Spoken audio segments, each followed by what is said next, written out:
북한의 7차 핵실험이 임박한 징후가 잇따라 포착되면서 한미 대응 수위에 관심이 쏠립니다.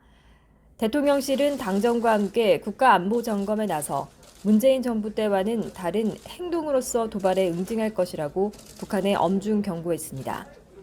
오늘 국회에서 대통령실 관계자들이 참석한 가운데 열린 당정협의회는 안보 이슈가 주제였습니다.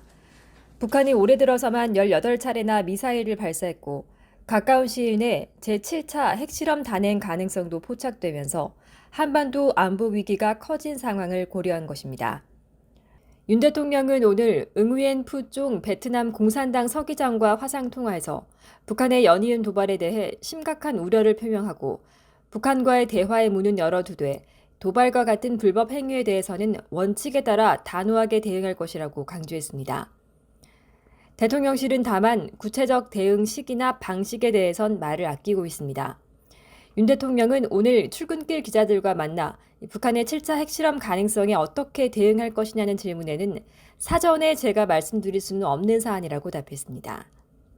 일단 당정과 대통령실은 윤석열 정부의 북한 도발 대응이 문재인 정부와 다를 것이란 점에 방점을 두고 있습니다. 여기에 대북 억지력 강화 등 한미 동맹 차원의 대응을 강화하겠다는 게 기본 스탠스입니다. 지난 정권에서는 북한이 미사일 도발을 해도 미사일이라고 부르지 못했습니다. 미상 발사체라는 회개한 말로 북한을 비유하기에 급급하다는 비판을 받았습니다. 하지만 이번에 우리 군은 당당히 대응했습니다. 한미가 연합해 북한의 대응 미사일을 발사하고 스텔스 전투기 등을 동원해 공중 무력 시위를 하는 등 도발의 위험성을 엄중 경고.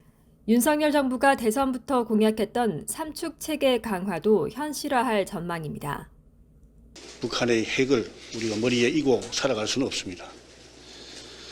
삼축 체계를 중심으로 북한의 핵 미사일을 실질적으로 무력화할 수 있는 대책을 임기 내에 강구해 나가도록 하겠습니다.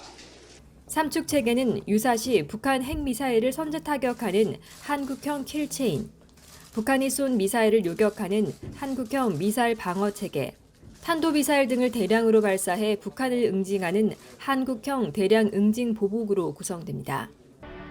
이명박 박근혜 정부 땐 이 삼축 체계란 용어를 썼지만 문재인 정부에서 사실상 폐기됐습니다. 이 같은 유화적 태도를 비판하며 들어선 윤석열 정부는 임기를 시작하자마자 이를 삼축 체계로 되돌리며 우리 군의 대비 태세를 높이겠다는 의지를 표명하고 있습니다. 귀가 트이는 정치 김보선입니다.